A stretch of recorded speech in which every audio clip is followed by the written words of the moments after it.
real smart dealers are, doing pickup and drop off service, doing overnight work, so that they pick up the car, when you get home after work and drop it off in the morning before you go to work. Exactly. So yeah, and that's what I love about our industry. There's so much innovation that happens. Welcome to the Strategy with Jason podcast. Tune in for everything you need to know to stay in the know regarding the automotive industry. Here's your host, Jason Harris. Hey, what's going on, Podcast Nation? It is Jason Harris here, and thank you for joining me on another episode of The Drive. I am here in hot Las Vegas, Nevada, with the one, the only, the oh-so-famous Randy Kobat. Randy, what's going on, bud? Hey, Jason, how are you? Did you like that? Yeah, that was pretty cool. Maybe I'll put it's not as hot as it's been, though. It's cooler on. Actually, yeah, just the other day, it was smoking hot, but it is a little cooler right now. That's because we just got a couple cool guys in the car. That's why.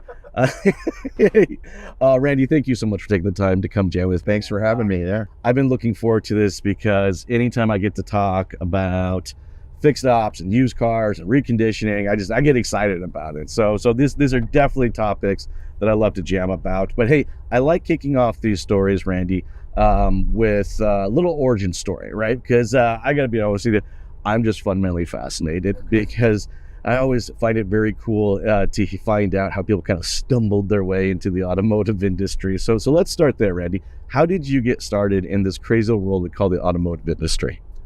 Yeah, I came out of graduate school with my MBA, and I was working in consulting for a few years. And I was fortunate enough to go to work for a company called Automatic Data Processing, ADP Dealer Services. I think I've heard of those 25 years ago, as head of strategy.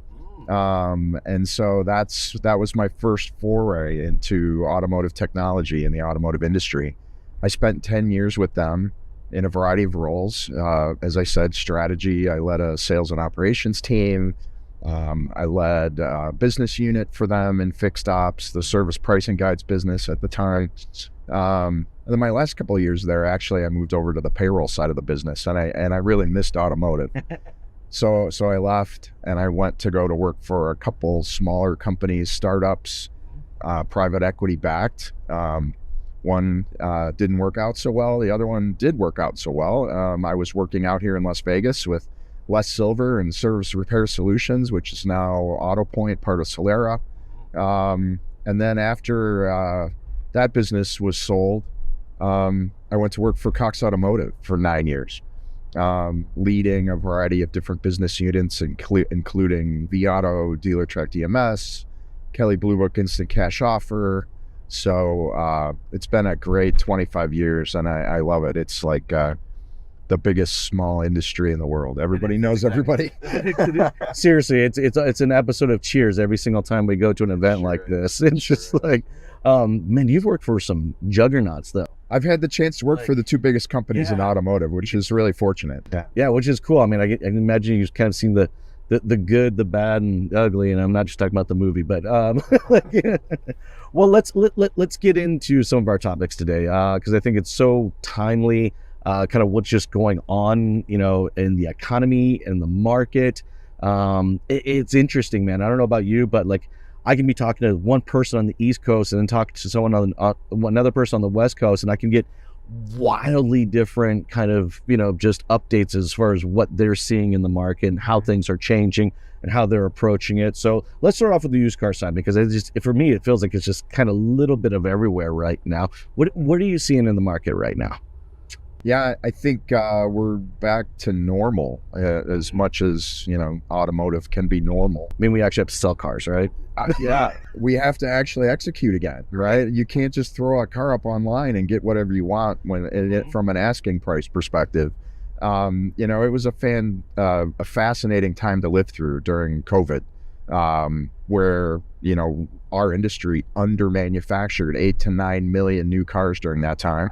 And so that's why you saw used car prices skyrocket, because new cars, were just not available unless you were willing to wait for something to come off the line. And so, yeah, dealers were really benefiting from that big change in supply and demand.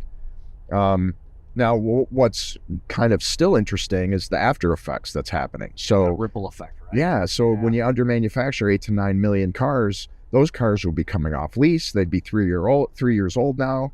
It's not happening. And yeah, so they're not coming off lease. So there's still a challenging supply issue on the used car side, but it's coming back, and it's coming back to where dealers now really have to execute and have good quality photos, good quality descriptions, and good quality cars to sell again. Well, and I think, times like this, I actually think it's kind of cool because I don't know about you, but this is kind of what I see is you start to see kind of the real operators out there. For sure. You know what I mean?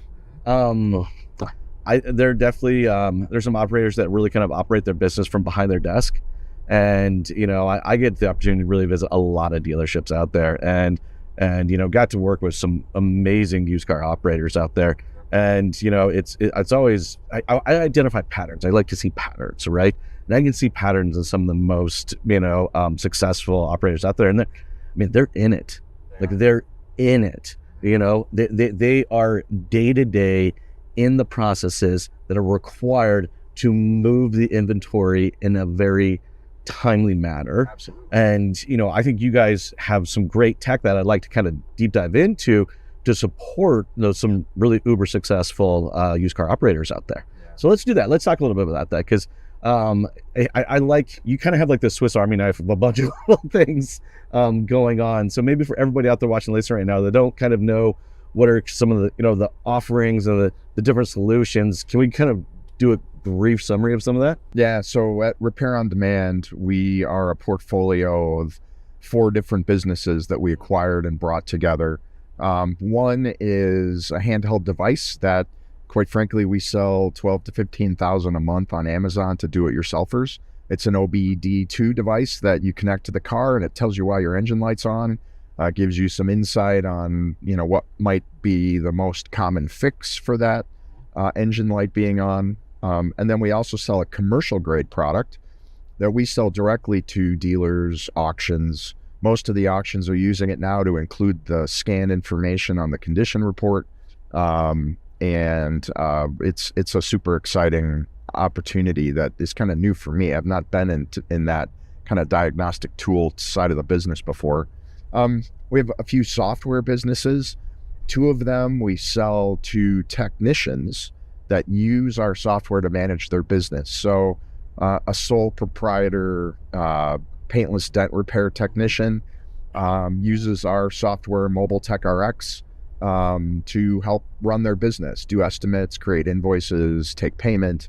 And then we have a more enterprise version of our technician software called Recon Pro that technicians use in a similar fashion, but they have 20 or 30 techs that they're managing. So there's more workflow management and things like that. And it's multiple different types of services. So they might be doing paintless dent repair, wheel repair, upholstery repair, glass repair. And that software is suitable to larger organizations that are doing multiple types of services. And then one of our newer offerings is called Repair 360.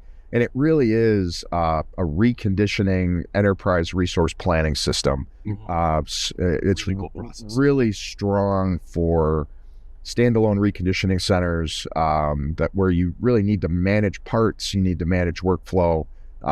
And we've had some great success with some large dealer groups that have standalone reconditioning centers. And so we're bringing these solutions together and the capabilities that we have to build a network for car repair so that when you have not only your internal work that you're doing at a franchise dealership, but the external work that a third-party technician is doing, we can bring that process together for the 20 million ROs that are created on the used car market when you're the 20 million cars that are going to be sold this year. And it creates just kind of a really cool ecosystem, the way you guys have kind of like bundled this together. And I can see why the 4 different companies, I can see where they kind of overlap and kind of work within each other and stuff like that. And what I think I really kind of admire about you guys' tech is how people process driven it is. I find too often, I mean, Randy, we've both seen this, right? There's a lot of tech companies get into the automotive industry And I hate to say it, but a fair amount of them don't have that automotive operational understanding. And you can almost see it in the tech itself, and it's like, looking at your guys' UI, I mean, you can see that it was really kind of like, let me think about the person that's going to be using this and the processes that they need to execute to ultimately get the job done, and then I'll build the technology around them and put it like a nice little bow on a Christmas present. So I appreciate that your guys' approach to that. And it's funny, I actually have a story, because I do have one of those sensors, by the way. Yes. So it just recently saved me about $3,000. So I took my to Rivergate Muffler shop down the street, and they told me that the primary ECU was toast. All right, and it was throwing this code that would tell you that it was toast. Yep. And I was just like, I don't know. So I grabbed the tool myself, bought it on Amazon, plugged it in. Sure enough, I did get the same code, but it actually gave me 3 or 4 things I should check before that, which I thought was interesting because the tech didn't do it. And the very first thing it said to check was the battery. Yep. Right? And I was like, okay, well, I'll go spend $150 on a brand new battery and see if that takes care of it. Sure enough, Randy, that's exactly what it was. Absolutely. I put a brand new battery in, put the thing back in, no code fired, right? And the shop was going to charge me $3,000 for something that just needed a battery. Anyways, I digress. And I think, your experience is spot on, and we're seeing a lot of interest from the appraisal software tools in the marketplace. And, having ran Viato for 9 years, that was one of the things that our customers at the time were always asking for. I can walk around the car, I can see if there's a dent, and I can estimate how much that dent is going to be to pop. Sure. I can see what the tire tread depth is, and I can, determine how much it's going to cost to replace the tires. But what's going on inside the engine? And so having that inexpensive, easy to use tool that you plug into the car can save dealers a ton of money on trade-in and the appraisal process. And we're excited to partner with not only the dealers, but the software providers as well. Because that can be huge, make it huge. Like I said, it could be $3,000 difference in just what the trade value would have been. Absolutely. And look, if I was a used car manager, I'm not a technician. I don't know what code F962B means. But that code meant $3,000. So but it was cool to just be able to at least check it and to know it, and and I think that's a huge value thing. So okay, so to kind of get back to the used cars, because there are some things that you other stuff that you guys are doing right now that's also support the used car side. What would be the primary offering for the used car side of the business? Yeah, so the biggest opportunity that is kind of re-emerging, if you will, because dealers have to really be better at executing on the used car side, is the reconditioning process. So we're going to sell 20 million used cars this year at retail. Each one of those is an RO that needs to be managed. And what really makes it complicated is it's a ecosystem of both work that happens inside a franchise dealer, but it's also work that gets outsourced. And many times there's specific work that gets done that the fixed ops department does. But then when it comes to PDR, windshield repair, things like that, that's actually managed many times by the used car department.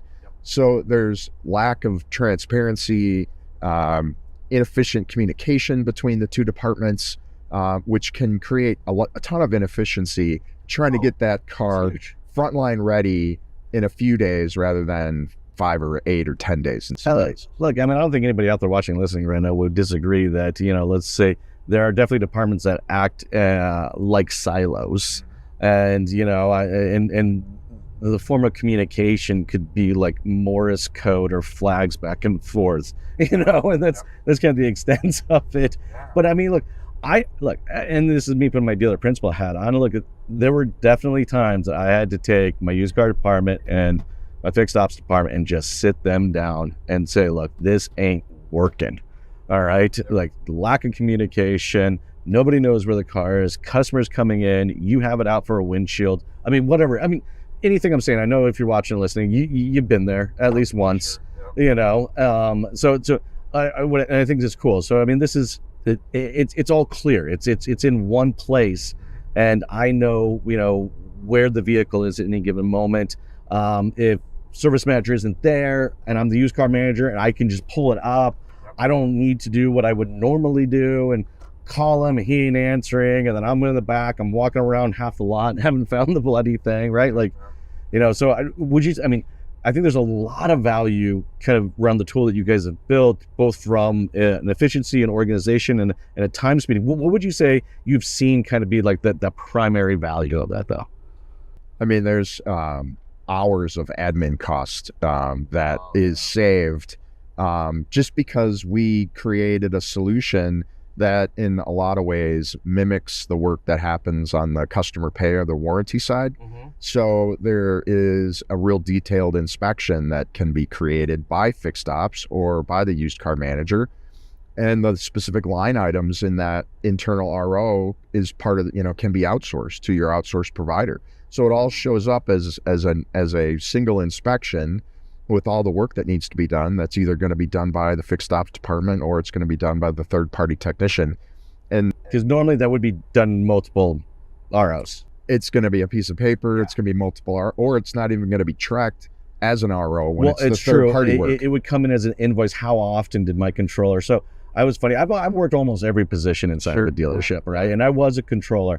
And I tell you, one of the things that would just light me on fire, all right, is a deal that was completely closed, done, delivered, literally burning gas and smashing bugs.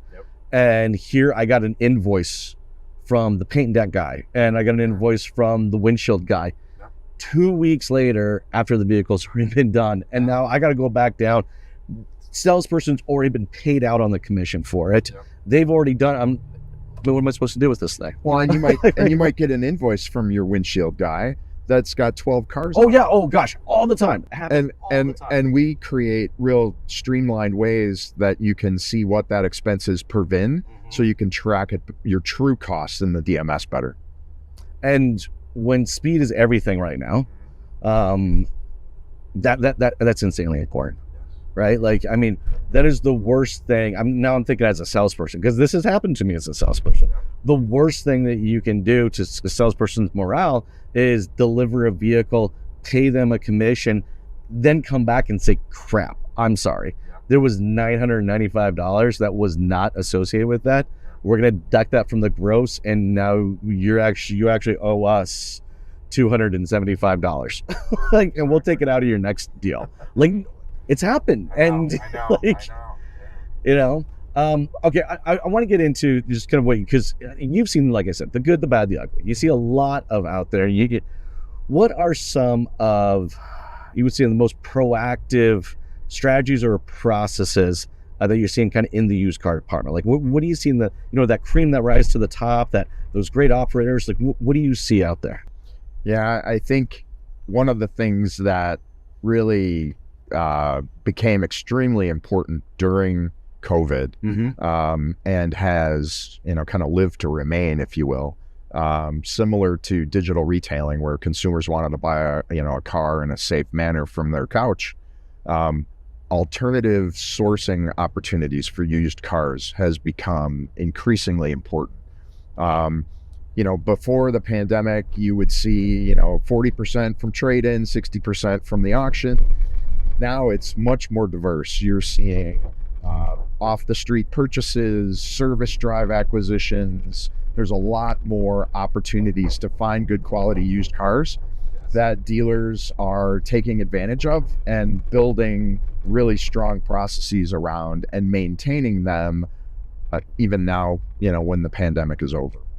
What is the, because there's so, I hear, I find almost every kind of used car operator I've worked with or have had the opportunity to sit down and consult with, they all kind of seem to have a different stat that they just kind of seem to hone in on, and they because it's like, yep, that is what I'm going to determine me to be successful. Have you seen the same, and what stats do you see them really kind of focusing on right now? Yeah, I think one of the really interesting stats is high performing dealers are acquiring 10 to 15% of the ROs that are turned into good quality used car acquisitions.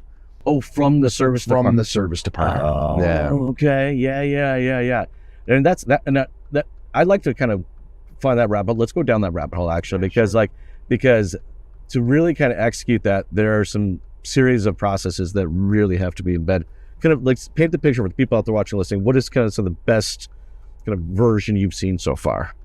Yeah, I think some of the tools that are available really give the used car manager an opportunity to see what kind of used cars are coming in the day before. So the night before, my Wednesday service drive appointments, I'm going through those used cars and I'm seeing which ones are going to fill a need for my used car strategy.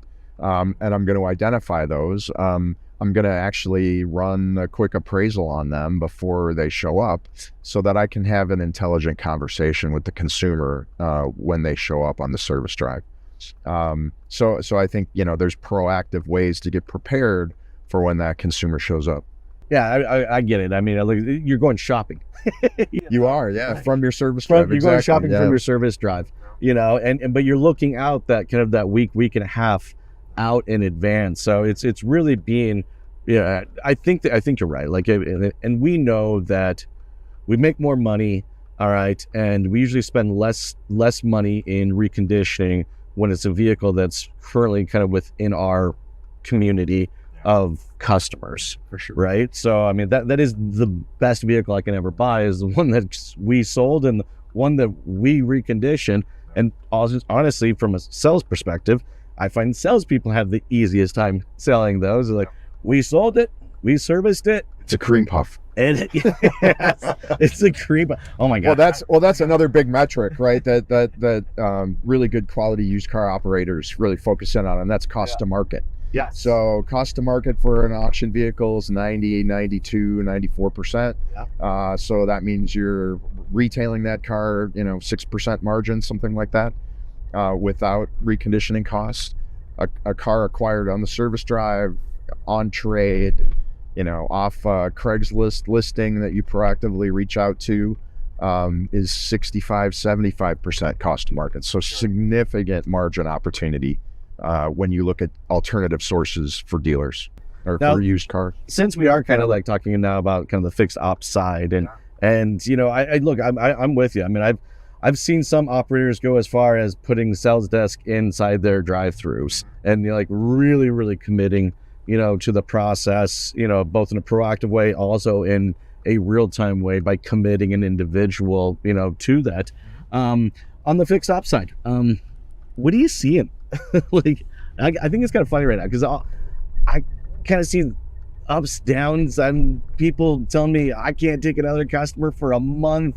Other ones going, I need more customers. Like, to me, I don't know. It seems to be a mixed bag, but I'm curious what you're seeing on the fixed ops side out.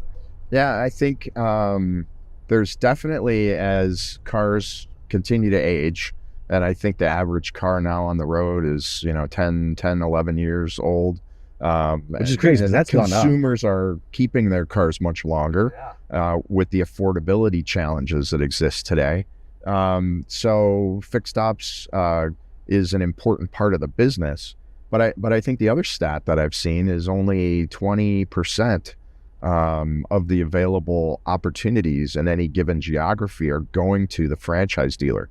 And so there's a ton of opportunity to try to hang on to customers once the warranty has expired. You know what? That's always been kind of a bone of contention for me because, and if the OEMs don't look at it that way, right? The OEMs look at it kind of at this certain time. And if you're a franchise dealer, your OEM is telling you you're doing a good job, but you're doing a good job based on their stats. Yeah, right. All right.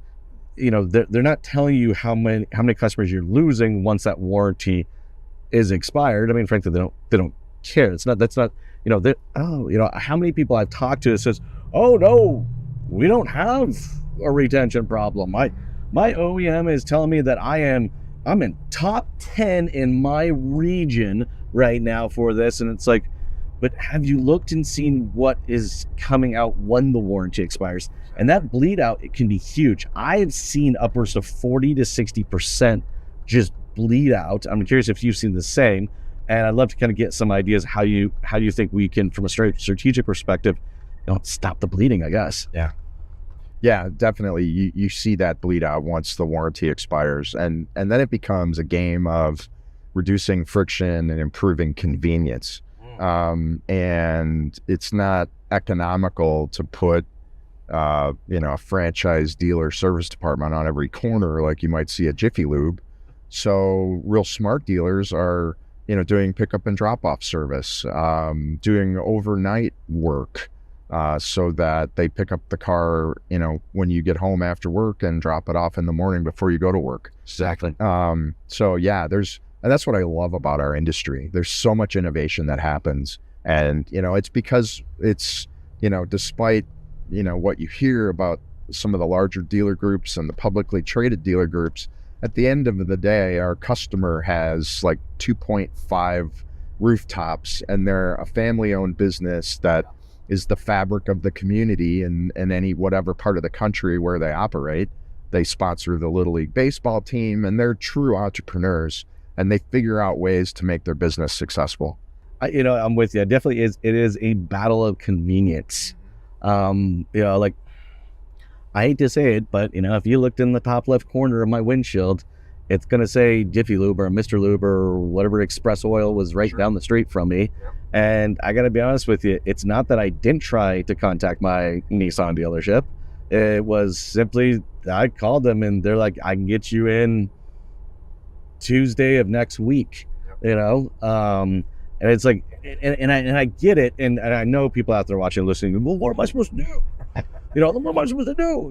Like, I that's how many texts I have. That's how many hours I can fill, But you're right. I mean, we are seeing, some very proactive or progressive, dealers out there. I mean, look at Beaux-Arts, for example, right? Like, I mean, they have vans out. I can't remember the number. I thought he said like 10 or 12 of them or something like that. Of these vans, and it's a learning curve. The mobile repair is definitely starting to emerge. Yeah, I mean, it's not. I don't know if it's okay for us to say, well, I can't do anything about it anymore. I think we're at that stage now. It's like, really, can you not? Or do you just need to really kind of just dive into a process and maybe possibly an investment? I mean, I can't imagine what the investment was for Beaux-Arts to put together those mobile vans, but I do know that they're profitable at it. I just recently, we had a podcast on the Golden Wrench podcast. We were that talking was a great one. I heard that one. It was great. I'm like, I am going out to visit there. Like, I really want to see this happen because, like you said, the most proactive dealers out there are figuring it out. And I think right now what they're figuring out is that we're in a battle of convenience. And at the end of the day, yes, consumers care about price. And yes, I know the argument you're going to have, but I'm $20 cheaper or whatever. I don't think it's a price issue or a cost issue, because the dealership and the Jiffy Lube expense is about the same. It's not a price issue. It really is convenience.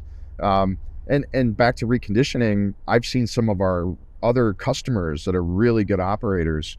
They're doing reconditioning work after hours, so they're freeing up capacity during the day or during the peak times for the customers. So they're opening up slots where they can increase capacity and then do the reconditioning work that might be tying up a bay during the day after hours. And some of the techs that are doing the reconditioning work, they hire them to do reconditioning work, and as they learn, they become master techs, and then they can take on bigger, more complicated work. And that's one of the ways that they're fighting the technician shortage. Well, and you know what? I mean, it makes sense. I mean, I was talking to a good friend of mine. I mean, he started his automotive career, 25 years ago as a technician. And, he had the shittiest shift that was there. I mean, it was just the normal thing at the time that you put in, you were the new guy. you had the crappier shifts, but that changed. So look, I'm with you. I do love our industry because if there's a will, there's a way, and they will find it. And there's some great examples out there. Like I said, Beaux-Arts, you saw what Ben Stock did. Brian is a great innovator. Yeah. He just, the acceptance of like, no, that's not an acceptable answer. It's like, we're not going to tell them that we can't do it. It's an unacceptable answer. We just have to figure out a process and a means to do it. And you're right. It is kind of cool. It is super cool to be kind of in the industry right now and just watch some of these guys just say, no, I'm not going to accept the norm. I'm going to figure this out. Well, look, Randy, I know we're getting towards the tail end of our time today. And I really, really enjoy this conversation. And I love that, what you guys are doing, the offerings that you guys have with the company, everything we talk about, it all connects together, right? It's like, if you are going to go out and execute, these level of strategies, you need to be more efficient. Communication's everything. I'll tell you, I know for a fact, when I had to sit down with my service manager and used car manager, and there was some type of argument, 99.9% of the time, it was just a matter of some breakdown and miscommunication somewhere along the lines that they didn't know that was going to happen and the deal was already delivered. Whatever it was always typically a breakdown in communication. I think you guys have like just nailed it on the head in solving, that problem, which saves tons of times, thousands of dollars. So, but hey, before I let you go though, any final thoughts for everybody out there that was watching or listening? I think what is kind of an interesting stat that not many people think about is, I mentioned there 20 million used cars are going to be sold at retail this year, 20 million ROs. An average RO for reconditioning is $1,000. So it's a $20 billion opportunity to improve efficiency and effectiveness, which can be really meaningful for a dealer's bottom line. And so we're super excited about playing a role here. And it's been a great experience so far over the last year that I've been a part of this business. Have a ride, huh? It's cool. It's a cool, hey, look, the little niche that you guys, it's beautiful and it's so much fun. And I think you're right. It is just so much opportunity in that space. Hey, for everyone out there watching, listening, who maybe like to connect with you or maybe even continue this conversation or learn a bit more about your guys' solutions, what's the best way to connect? Yeah, I would love to, hear from people. I love talking to dealers, and so feel free to reach out. Randy.Kobat, Kobat, at RepairOnDemand.com. Awesome, Randy. Thank you so much, man, for taking the time to jam with me today. This Absolutely. Has been a lot of fun. And for everybody out there watching and listening, we appreciate you. Thanks for watching the show. You guys have yourself an amazing day. Thanks for tuning in to the Strategy with Jason podcast with your host, Jason Harris. Don't want to miss new content?